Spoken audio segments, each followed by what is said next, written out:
Okay, is there anyone that would like to address the board? Okay. Seeing none, number 4 is a public hearing regarding tax abatement for new home construction program. This is a procedural requirement. We have a new home that will be built out in, I think, Wedgwood Estates area and somewhere out near Wedgwood Cove. And the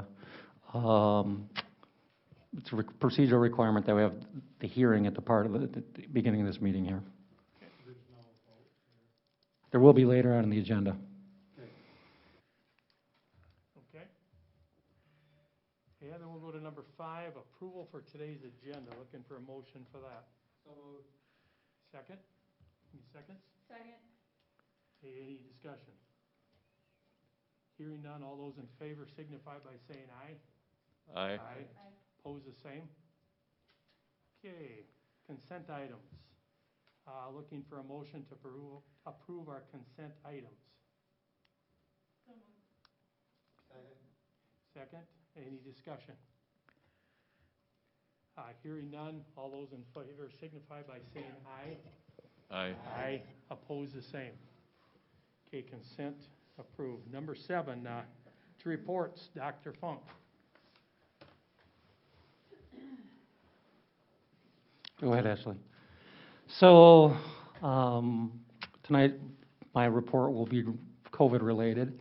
Go ahead and click on the current data button. This is our dashboard as of today. As you can see, one of the areas we look at is positivity rate. Anything below 5 is typically considered pretty good. So that's the county positivity rate. The cases per 10,000 people, however, is going up significantly. Currently at 48. Anything over 50, they recommend you look at shutting things down. The Department of Health does. We will be in the 80s come Thursday. The number from this, I think this spike on Sunday when we had 112 cases that they didn't see coming into the numbers. So we will be, that's part of the driver while we are shifting to distance learning. Go ahead and scroll down. Our current, yes. Is that 2-week average or? Previous 2 weeks. Yep. Okay. Yep. The current numbers within the district, we have 14 current cases of COVID, and we have a total of 73 since the start of the school year of cases. So our current cases actually have dropped a bit, but the county spread is impacting operations, and I'm going to show you that in the next slide here in a minute.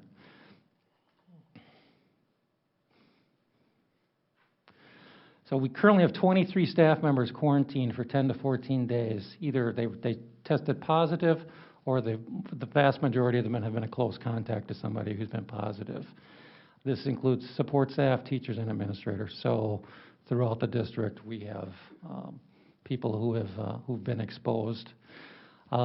Sports, we'll talk about briefly here, and there's going to be an announcement, I believe, from the governor's office in the next day or two on sports. Really, quarantining students from sports has been really, really significant for us.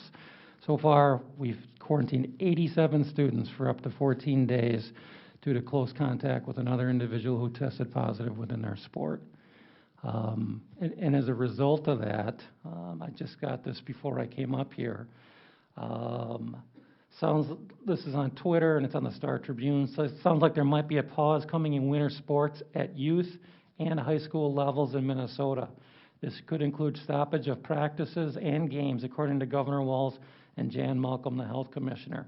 Could be announced in the next day or two. They also say that Jan Arisman, who's the infectious disease expert for the state, they're seeing more and more sports-related outbreaks in football, basketball, volleyball, soccer, and hockey. And it's pushing some schools into distance learning. And that's kind of why they're looking at putting the pause on sports from the governor's level. Go ahead to the next slide. So we are beginning to transition to distance learning. Tomorrow's our last day in person. Wednesday, elementary teachers on Wednesday through Friday will be preparing for our students in a distance learning format. They will be meeting with our current distance learning staff on one of the 3 days to understand and learn best practices. We'll be using similar platforms that we used since last spring. They will begin distance learning on Monday the 23rd, elementary and our voluntary pre-K students. Secondary will take Wednesday to adjust what they're doing, and they will transition on Thursday to distance learning. We are going to ask all of our staff and students to continue taking the COVID screener daily.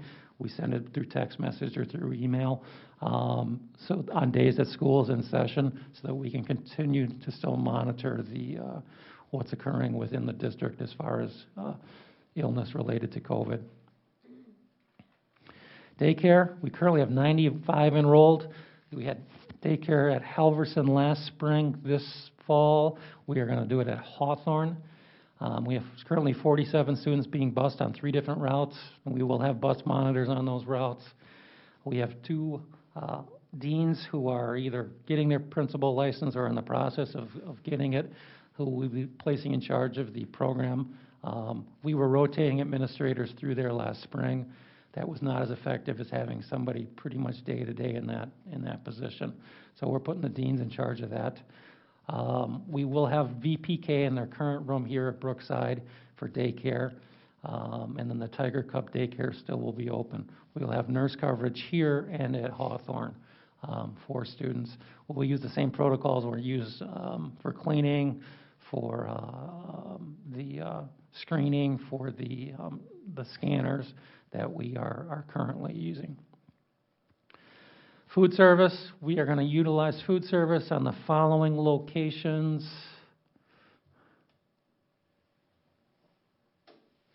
Students and adults will be served through the new year, or until the new year.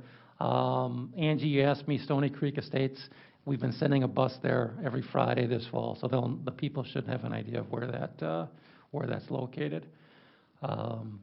So that is what we're doing. We're also going to we sent out a survey for people who want food over the Thanksgiving break, so we can provide 3 meals to them on Tuesday when we don't have school, Wednesday, Thursday, Friday that week. So that is a quick overview of where we're going here. Can't say enough good things about the administrative team and teachers we have working together to adjust on the fly like this. And I mean, their professionalism just is stepping up and getting things done. So just really continue to be impressed with the teamwork we've got going on in the district. Thank you, Dr. Funk. Could I have a question? Yep, go ahead. I'm curious about daycare. Who among our staff are operating that, or who are providing the actual daycare? Is that similar to just having students in school? We have paraprofessionals working the daycare. Kids will be doing distance learning. We have a sub in every building for the elementaries. Those 4 subs will be working with the students on their homework with the paras during the school day. So it isn't just daycare, it's actual instruction as if... They will be receiving instruction from their teachers, but we have a spot for them. Which they would be receiving anyway. Correct. Any other questions? Okay, school board reports. Let's start with Dennis. Okay, I'll touch base briefly on education committee, because I know Kim had a lot of good detail on that, plus I forgot my glasses, so I can't read everything I wrote, so I'll give that to Kim. But we had a really good, informative meeting. Talked a lot about the different pieces. One, and I'll let Kim talk to, is the purpose workshop, if there's availability or way that could be part of the curriculum for some of the students that are working out in the community. for programming. But good things there. We had public governmental affairs as well. Nothing really outstanding there at all. Otherwise, that was it. I did want to make a comment just to the booster clubs and pieces. I was able to work with the boys basketball boosters and get them to understand it might be smart to take a couple weeks off. It's been challenging to try to pull the boosters back a little.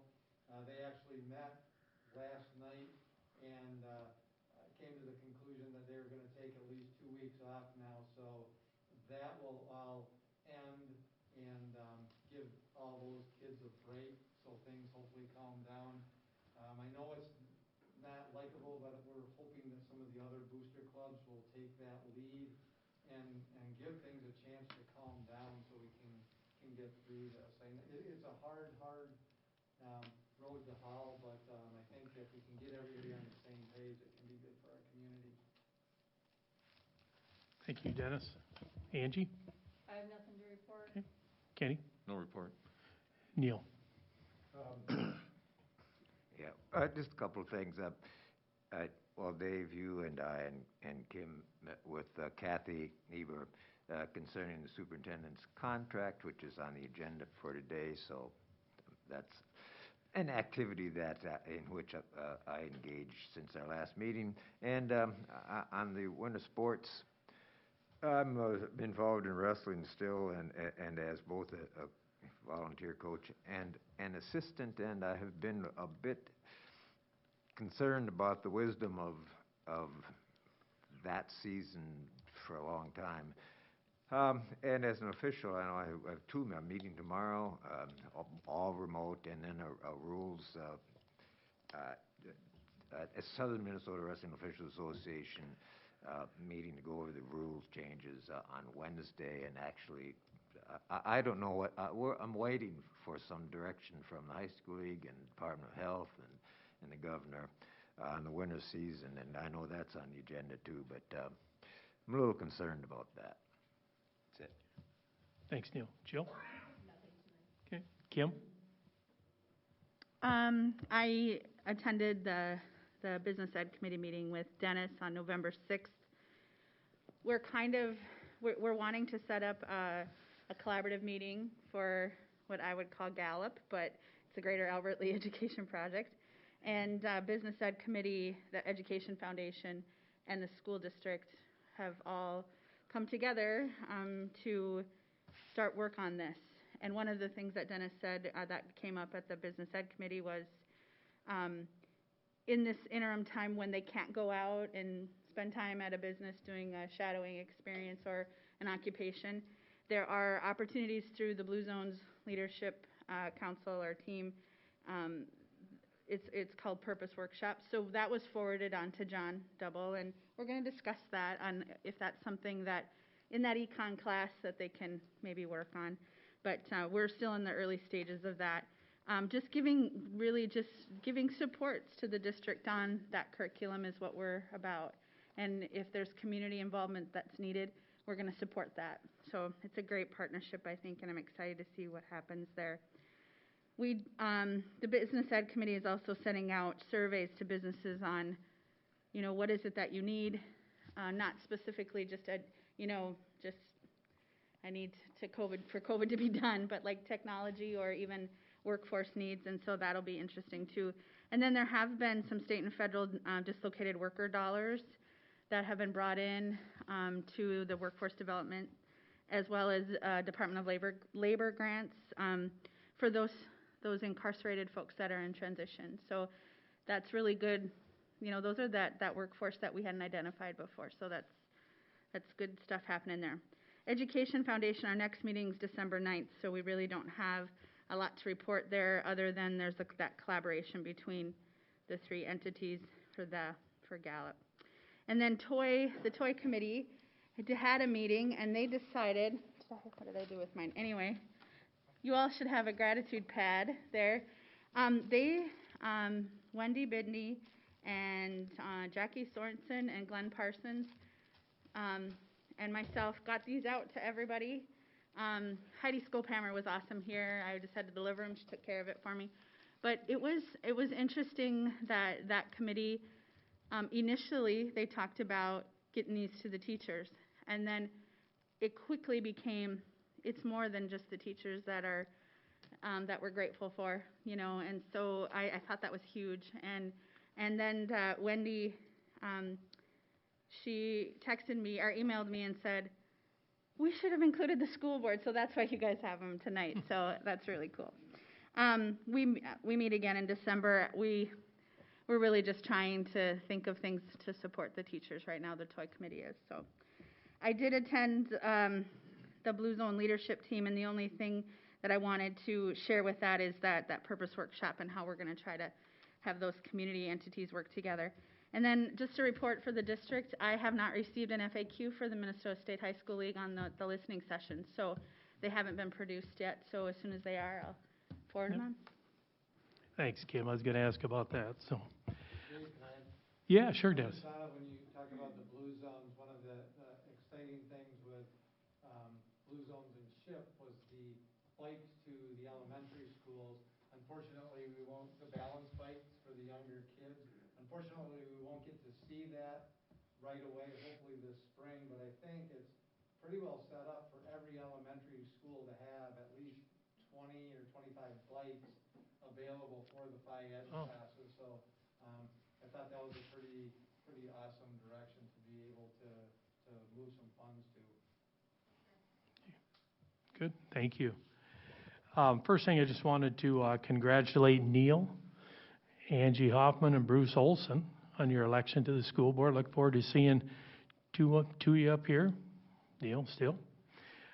Did have a meeting with Kim, Neil, Mike, and Kathy on the superintendent's contract, which we'll discuss in a little bit. And then also, a number of us have received, and I actually took time and talked to this Mary Vanderwert in the Twin Cities. She used to be on the St. Paul school board, and she's calling around kind of in support of this constitutional amendment they're trying to, Alan Page and others are trying to work through the Minnesota Federal Reserve as far as equity of education for all students.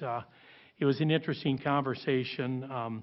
If you get a chance to talk to her and want to take your time, that's fine, but I will say it was a very nice lady. Interesting conversation. So nothing's been put on the agenda, but they're just trying to get it to that point where they can possibly put it on the ballot in the near future. So, okay, student board reports. Let's start with Esther.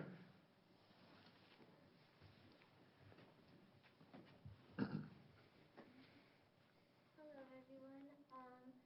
As you all know, the district is transitioning. Push your little button. Okay.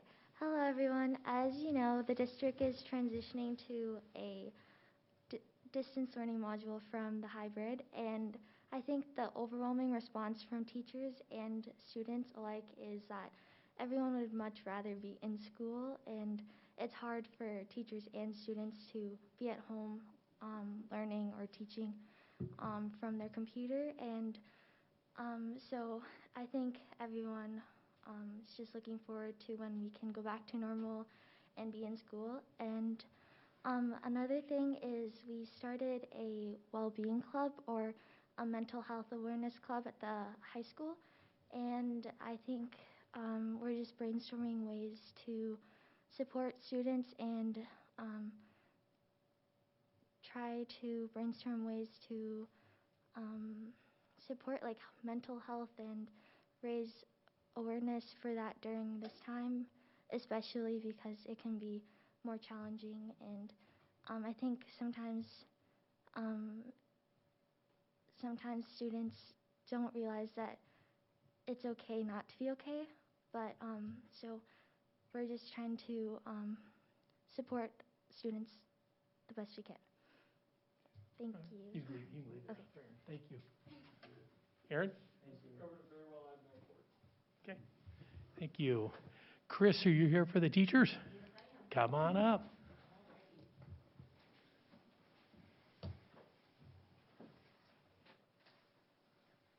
I a little nervous. I don't have a lot to report. Everybody was so busy with getting ready for distance learning. I didn't get a lot of reports back. First of all, I'd like to thank Dr. Funk. He gave a wonderful presentation on Veterans Day for our distance learning kiddos. And they really enjoyed it. It was very interesting. So thank you very much for doing that. At Hawthorne, we celebrated kindness. Well, I think it's a National Kindness Week was last week. And at Hawthorne, we had a Spirit Week, so there were some dress-up days. And then the social workers organized a Spread the Kindness postcard drive. So all the grade levels at all the schools are writing postcards to other kids in other schools. So Hawthorne kids will be writing postcards to Sibley kids. Sibley will write them for Lakeview, et cetera. And then, let me see, we met on Friday to plan with the in-person teachers to kind of help collaborate to get them ready for the distance learning. Elementary did at least. That was pretty successful. I think, so right now nobody knows what they don't know yet. And I'm even learning about what it's going to look like. So it's kind of crazy, but we'll get through this. And then I wrote myself a note, but I can't. Oh, I know what it is. This week happens to be National Education Week, and I know the ALEA is sending some treats to the staff around the district. So that's really all I have. I thank you all for all the work you're doing, and thank you for the members that are leaving and all the work you do. Thanks, Chris. You bet. Okay, number 8 was safe and healthy schools, nothing there, so we'll move on to number 9, effective and efficient operations. Kathy Nieber has the approval of the superintendent contract.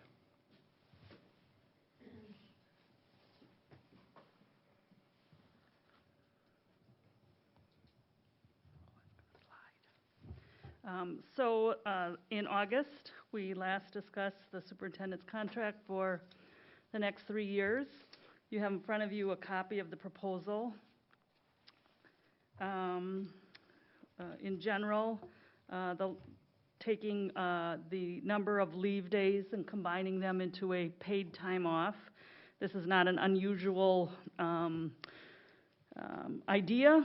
It's actually one we looked at in the past. Many organizations have done this, the Alexandria superintendent most recently. And so one item just to note in that is there is no payout of unused days. Any questions on that piece of it? Question, so it looks like it rolls into sick days, which then can be used toward retirement, is that correct?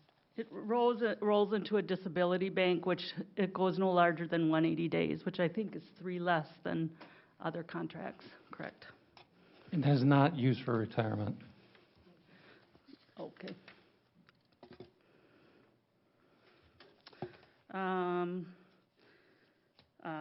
At this point, you'll see the salary is to be determined for the next 3 years based on the financial condition of the state and the district. Also, a formal evaluation once a year. And I think there was an item to continue to pay his Board of School Administrators fee. Any questions? Or?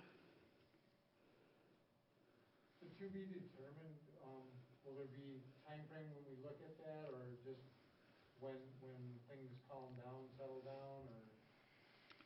So we talked about in other contracts, it's post July 1. I don't think there's any date in this contract. We hadn't talked about putting a date per se. And that's because that's when we find out what our Right. total usage is. Right. Yep. Right. I know that we have that in our last contract for the 3rd year. Is that pretty typical? The to be determined? Yeah. I don't have enough experience to say, no. I've never done that in my life, but I'm doing it right now because we are on uncharted territory, and we don't know what our financial situation is going to be looking like. So I think it's fair to say, let's wait to see what happens with the state, and then have a conversation with with the board later on. I have a longer life than Mike, and I've never seen this happen either. I don't know how typical it might be in other districts currently. I couldn't tell you. I think that's a wise move. And it does limit us to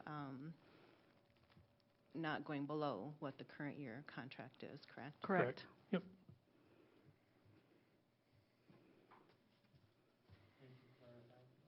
Yep. I think that's Any other it. questions? No, I'd look for a approval of the contract for the superintendent. I'll second. Kim, second. Any other discussion? I believe during this time of the pandemic, with a high degree of uncertainty, that we are not doing the district any favors coming out early. I don't know why we need to rush and do it now. We have new board members that the community had confidence in who will be seated in January. We don't have to have this contract approved tonight, and I believe it does limit our choices as a district, and we just don't know what's going to be happening. And you know, after the resounding defeat of the referendum, the comments that I'm hearing from the community are that they want to see the district be a little more cautious in their spendings, in their operations. And I would like to see this wait until closer to the time that it's needed. Also, on another note, we go to the MSBA conference every year. The district puts out money for us to do that. I went to the session about the superintendent contracts. MSBA recommended twice a year. The district started moving that way, and this contradicts that. And I just think it's a dangerous thing to, in general, follow MSBA recommendations, except when it comes to the superintendent. So I am not in favor. Just one note that this does call for one formal evaluation, doesn't preclude the organization, the board, to have informal conversations around the superintendent. And as we know, teachers who are continuing contract or tenured have evaluation once every 3 years. And so then what is the purpose of adding it this year into the contract? Just to codify that one's formal a year, and the board can, at their discretion, informally discuss the superintendent's performance at any time during the year. Yes, and I'll go back to the MSBA does recommend twice a year. Thank you. Okay. Thank you, Kathy. Thank you, Jill. I'm just a little uncomfortable, I'm sure you are too, Dr. Funk, with not knowing the salary. I think it's just, I like to know how things are going, and this would affect you the most, so I'm sure you as well. However, I guess I just have to put my trust in the next board to make sure that they're making fiscally sound decisions and being fair to the district, as well as Dr. Funk, and trust them to do right. Thank you, Angie. Kim?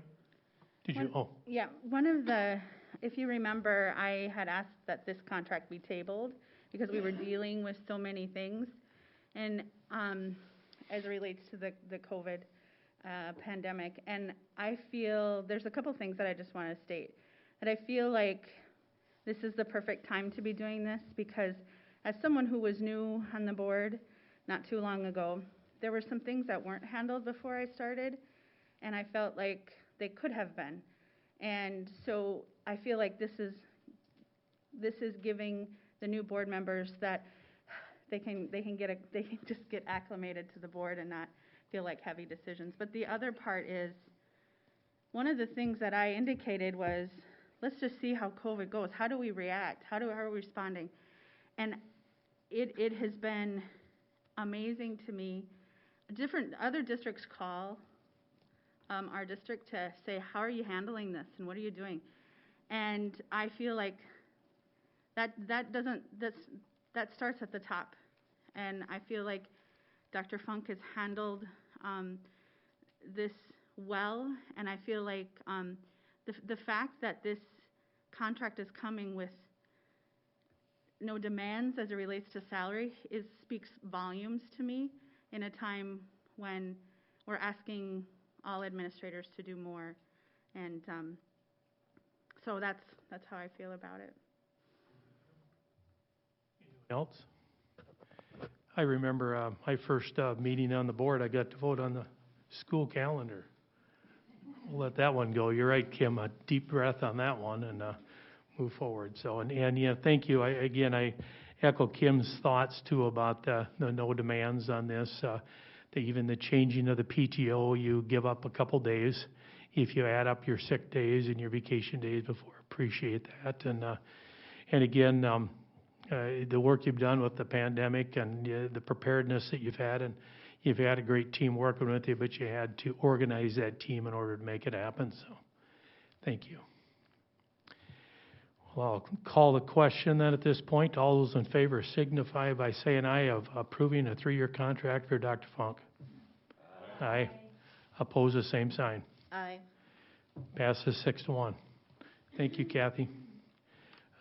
Resolution of property tax abatement, Dr. Funk. This is the formal resolution that the board has to pass to abate the taxes for 5 years. So moved. Second. Any discussion? Hearing none, all those in favor signify by saying aye. Aye. Pose the same sign. Motion passes 7-0. Curriculum and Instruction Elementary Data by Mary Jo Dorman. So one of the things the board was asked about sometime in the past few months was, what does our test data look like? What are the impacts we're seeing as far as distance learning from last spring to impacts on what's going on this fall? How far behind are our students? So we use something called the FAST test and to really test our kids K through 5, and this will give you some comparative data over the last 3 years to show where our kids are at and where we have potentially have some shortfalls here as related to the instruction from the pandemic. So to continue that, the FAST test is an on-site test, and this fall it was given K-5. Working with the FAST testing company, which actually originated in the University of Minnesota, they have indicated they haven't done beta testing, and they said at this point it's not reliable for students who are at home doing distance learning. So the test was only administered to those students on site. So when you think about it, depending on the grade level, between 20 to 25% of students did not take this test. So the data is going to be pretty fast. It's just going to show you our current reality, because it's really hard to dig in and do true comparisons because they're not true comparisons. So like Dr. Funk said, we have 3 years here. I'll show you in just a second. So in kindergarten, I think the positive is when you look from 18 to 19, you can see considerable growth in math, growth in reading. And then 2020, this fall, we still had, which was great, we still had growth in reading, but math not so much. And again, this is just our current reality. The one piece that I'd like to share is we continue to have more students in the district who attend early childhood programs. So I think that's also helping that we're getting close to 95% of our students who attend kindergarten are in some type of pre-K program, which is awesome. Mary Jo, when are these tests given? Normally we do it within the first 2 weeks of school. This year, because kids had been out of school since the prior March, it ended up being closer to 2 to 4 weeks into school. Okay. So it was August to September. This was kindergarten. So what I have is I have each grade levels, just so you can see numbers. Okay, thank you. So this is kindergarten. And then first grade, Again, increases 2018 to 19, and then still growth coming in this fall. Again, it's really hard to dig into too much comparative data with. But I think where you can see the real effects come as we see 2nd through 5th grade is the rigor of being out of school for a quarter the prior year. So we'll see that the numbers for reading and math went down in all the areas. And when you think of the standards of rigor as you continue to increase in grade levels, hate to surmise, but we're saying that is a loss of a quarter of on-site instruction. So 3rd grade,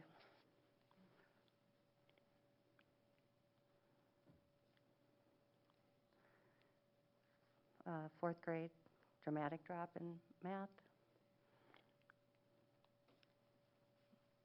and then 5th grade. So again, when Dr. Funk and I talked today, because I told him, I said, I'm not sure what to say because normally we can really correlate data, we can dig in, we can compare, we can look at student by student, and this year is just a real anomaly, so. The other piece. I don't think the data is surprising. I think my question is, how do we make up ground? In-school instruction is the best. That's where it's at. The other thing that this does not take into account, 25% of our student body who's not on site. So these are just the kids who are receiving in-person instruction. And what do you think that, I mean, I know that some families feel like that's just a choice they have to make and do the distance, but some other families, with all the considerations to make, be like, my kid did okay during distance, they can manage and it would be the safer thing. So maybe some that do better with distance, that would have maybe bumped that up a little bit, are the ones currently doing distance as well. Maybe, but we'll never know. I think, you know, and a researcher said it best. He said, you know, last spring was really pandemic teaching. It wasn't distance learning. We had 8 days of planning. I think Albert Lee did a fabulous job at digging in, making it the best we could make it. But it still wasn't like what we have going on this fall. And I think Chris Burnett could testify to that. She's a distance learning teacher this year. And just joining some of their Google Classrooms and what they're doing with children, it's awesome. But I would say definitely more rigorous than last spring. I think I would agree with that our teachers have done a fantastic job with something that's brand new and challenging. But, you know, the last meeting I shared comments that I had from some parents about their kids in distance learning, and, you know, it's not the teacher's fault by any means that some kids have some challenges in distance learning. It's the style that they learn. It's their personalities and the things, and probably their environment at times. I'm just concerned that we need to make up ground, and I don't know what the answer is, of course, but we do need to look at what is there some things that we can do to you know, make it such not a wide gap. And Ken, maybe I can just share some things that are different. So like I said, last spring was pandemic teaching. It hit us, we're here, 8 days, let's go. This year we had planning, we knew we would be having a distance learning academy, and we gave parents a choice. We said it, and we let parents know it is going to be different than last spring. The rigor, it will be more rigorous. And as the quarter started, especially in elementary, we had lots of parents contacting us like, whoa, I know you told us it would be rigorous. I didn't know you meant it. And so it is a full day of learning. The teachers are doing great. Is it going to close all the gaps right away? No, but we're on the right track with the situation we're in.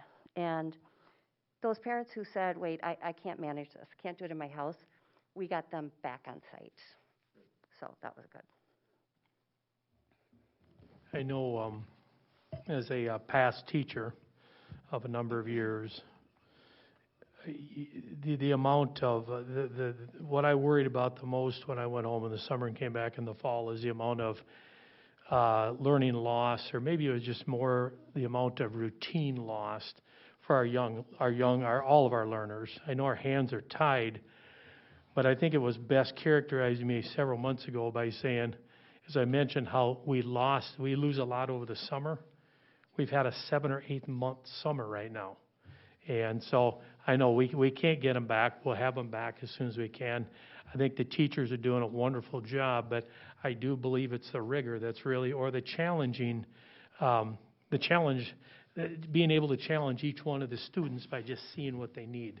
And yeah, as soon as we can. I wouldn't know any better, or I wouldn't be sitting here. I'd work a couple days a year, and I could foresee it. But thanks.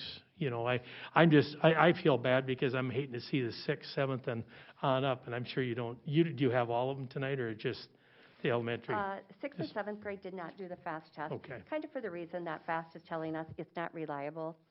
So they used another diagnostic tool, and we've looked at it. It's not a standardized assessment. So again, to do true data dives, we can look at it. We can hear teacher observation, teacher feedback, where FAST is considered a standardized score. So that's, what we're sharing today, I guess.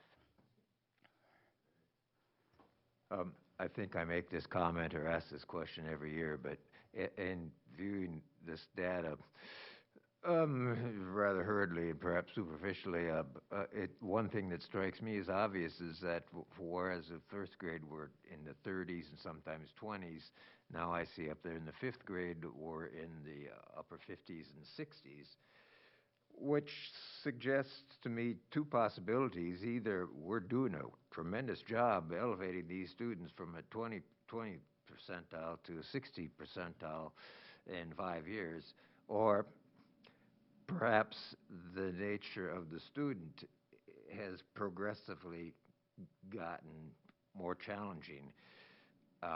And I don't know how you measure that one. It would be, I suppose it would be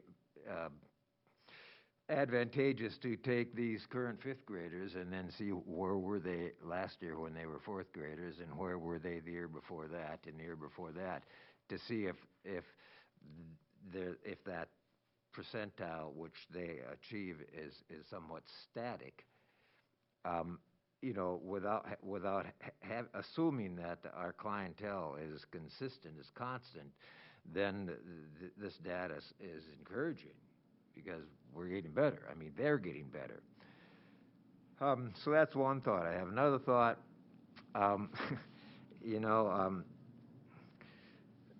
And there's no right or wrong here, but for years, I was always inundated as a teacher with the idea that we need to accommodate the different learning styles that students have, and that's true, we do. But on the other hand, the world is not going to accommodate students in their various idiosyncrasies, as they get out into existential dilemmas that confront all of us. And so students need to learn how to adjust to variances in their environment and in their instruction. And currently, we are experiencing a rather nasty pandemic. And it's here, it's a reality. We need to deal with it. And as educators, that's obviously going to affect the kind of instruction that we make available to our students. And I think it's probably an educational advantage to these students to learn that they have to make adjustments, and that distance learning is rigorous, and it's doable. But they have to take it seriously, and they have to learn that the world is not going to adjust to them. They can't, the pandemic is here, it's real, and so they need to adjust to that particular set of circumstances. And that's a pretty good lesson for them to learn. And I know, I have relatives that some of them are doing just absolutely wonderful with distant learning. Some of them aren't. Those that aren't are not taking it seriously. They feel, well, I'm not in school. I'm not face to face with my teacher. I don't have my classmates around me. This isn't really school. Well, it is really school, and they need to figure that out. I think the point, though, Neil, that we have to recognize is if you're a K1 or 2 or VPK, we can't say they're not taking it seriously. It's challenging. It's challenging with the learning platforms. The other thing is we look at data and talk about it because, yes, even though it's the current reality, we're still discussing, digging in, why, what, are we surprised? No. But, you know, when you think about it, we have 20% of our population that English is not their primary language. If you're at home for 7 months and you're not getting the language development experiences, that's a rough situation. I understand that. I get that. And I'm not saying that, you know, it's a sink or swim thing and they need to jump. And we need to do everything we can to make this arrangement palatable and efficient and effective for as many students as we can. But at the same time, you know, it's a sort of give and take arrangement where students and homes need to realize that this is what we have, and we need to do the best that we can with what we have. But it's not easy. It's not going to be easy. There's nothing easy, but it's doable. Yeah, it's been challenging, and just, you know, thinking about some of the comments earlier is the workload on everybody has been, you know, stressful. But I do appreciate Dr. Funk's guidance because it's been very clear. And I will say the other big 9 schools, we have weekly calls, and we're sharing, we're working through this together, and we tend to be the lead of, oh, okay, what's Overtley doing now? Well, we're looking at this and this, all right. And, you know, when he first brought up to the directors, I think we need to put a distance learning, have an academy and one principal in charge of that. We're like, what? Kind of, okay. And now looking back, I don't know how we would have done it without, based on the number, you know, it's over 700 students in there. It's a lot to manage. I think one of the challenges we're seeing, and I'd like to, if we'd be able to dig deeper into that, the dropping progress on the learning gap between different socioeconomic groups and things. This is putting a whole snag in it, and it's actually taking us a step backwards. I agree with, you know, we have 20% ESL. The socioeconomics of some families, they don't have the ability, time, and it's a challenge for them to try to work with the kids. So as this plays out, it's not just here, but it's across the country. I'm guessing that's a huge piece. That's why I always agree with Kenny when he talks about 6th and 7th grade really need to be in school. But we know because of this pandemic right now, we have to do the safety for everybody involved. But I think the sooner we can get back to in-person learning, we can focus on the learning gap. I think we've done great with providing the food and having that available, but there's so many more things that go into it. The mental health, we don't know the effect that plays on some of the families because they're at home. So the reality, those are the numbers we're going to see across the country right now, I got to believe. And what was it about the distance learning environment that made it difficult to give this assessment to those students that weren't in person? Because if you do an online assessment, for it to be a true standardized test, you need proxies, you need eyes on the student taking the test. And so like if ACT goes or AP goes online testing, there will be somebody watching you take the test. And the FAST staff are just saying, we're not anywhere close to that. So they said, you can give it, but just know you might, especially a 1st grade, you might have mom, that sound is, you know, so, okay, let's not, so the decision was, let's not put kids through that. And we'll take what we can get for just kind of a data current reality and keep working through it. Thank you. And then one comment I've gotten from parents about math specifically is that they don't like our new math that we teach, and they're not able to help their student because they don't understand. So what would you say to that comment? And do you see any merit in switching curriculum back to something more old school that the older generation might be able to assist their student with? You know, it's more hands-on and it's more visual. So when we were in school, we learned to memorize. We learned to memorize 6 times 7, and we practice and practice and practice. Now, if we had to do it in algebra or apply it, yep, I was not a math whiz, I get it. All research is and all researchers will tell you we're going in the right direction. And Stanford really led the charge to say, if kids don't understand why or how you get to 6 times 7, you're not teaching them math. You're teaching them that they're a good memorizer. And so that's the direction of it. I know it's been, we hear the parent comments too, and we just try working through the best we can, explaining to them. And the more parents we can discuss that to, or have math nights, which we've done, not last spring, but when we come on site and we've done math nights and activities and showing parents some of the things, they're like, got it, it makes sense now. So, yeah. If I might just, so we've been dealing with this at higher ed as well, that the student, you take a prerequisite course, and if you need to pass this in order to be able to take that course and move on, So same kind of concept. And so one of the grants we have has development ed written into it.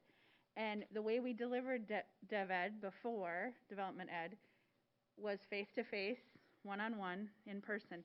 So we've developed a study table or study room, if you will. So is that, those are paid work study, or they're paid tutors within the community. They don't have to be paid here, because I remember the day when I sat with kindergarten and first graders one-on-one and helped them as a volunteer. But is that something where volunteers you could have an opportunity as a student to go, and people could volunteer in the community? I know logistically it's kind of a nightmare, but just thinking outside the box, that if this goes on for much longer, maybe that's an opportunity we can talk more about it too, but I think that's an opportunity to kind of go back to a model that used to be there, but it was face-to-face. And yeah, interesting. So a local professional in town called a few weeks ago and said, hey, I'd love to help with math. I said, great, we're going to have to do it online to tutor. And I said, I'll reach out to Mark, we'll find a student. Yes. And he's like, yeah, no, I'm not doing anything. It has to be in person. And I said, okay, then you're on hold till we can, work on hold. So obviously we'll always take tutors. They sign up through community ed, or if they're, yes, we look at every option we can for kids.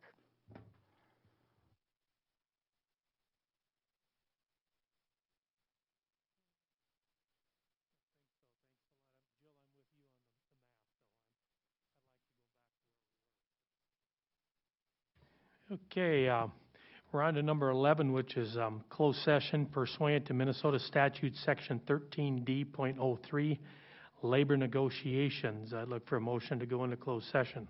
So moved. Is there a second? Any discussion? All those in favor signify by saying aye. Aye. Opposed, the same sign. Aye. Okay. Closed session.